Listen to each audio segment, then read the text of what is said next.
If I were going to speak to my 10-year-old self, I think the most important message to prepare my 10-year-old self for what's coming would be there's going to be a much bigger price than you think to practice healthcare the way you think it should be practiced.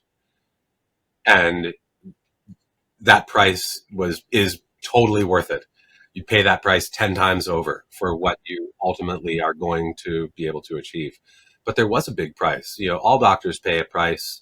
By the time they're in their residency, most of their colleagues are already advancing the career ladders.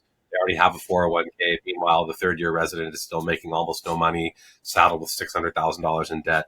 You give up a lot, while your friends are out partying, you're studying, that kind of thing. But this kind of sacrifice was different. When I left Ireland, you know, I worked for 5 years with no pay.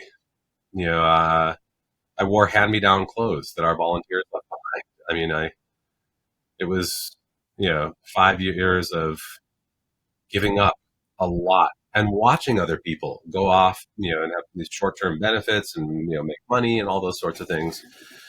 And I was often physically uncomfortable, under enormous pressure, exhausted, and I would do it all over again in a second. Now that I know what that ultimate outcome was, because everything good, in my life came from having done that.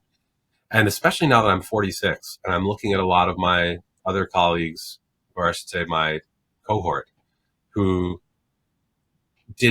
were not willing to sacrifice in order to achieve what they really wanted, and kind of settled. Now, a lot of them, now I understand why people have midlife crises. No amount of money is worth not being able to look at yourself in the mirror.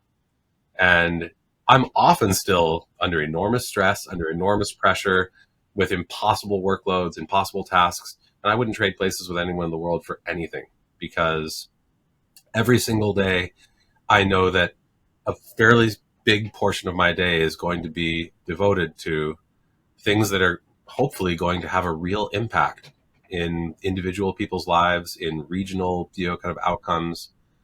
There's no substitute for that. So whatever I had to give up, whatever I had to sacrifice, I think I would tell my 10-year-old self, don't worry. Just keep putting one foot in front of the other. When it gets uncomfortable, put your head down, shoulder into it. It's worth it. I believed it would be worth it, but obviously, until you know for sure, there's always the dark night of the soul, the nagging doubt that, is this going to work? Is this not? I found an old video not long ago. I think there's a tiny segment of it in one of the videos on our YouTube. Only I would notice this, but it's during one of our Haiti missions. It's actually during our first Haiti mission. And 4 or 5 of us have just gotten from our big boat into our inflatable, and we're on our way to shore to deploy for our first clinical activities.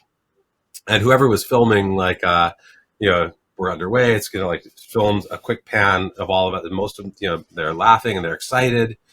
And I have my glasses on and a hat on, and I look calm, but I can also tell, that I can just tell that this is the moment where I'm about to find out if everything that we've done is actually going to work at all or not.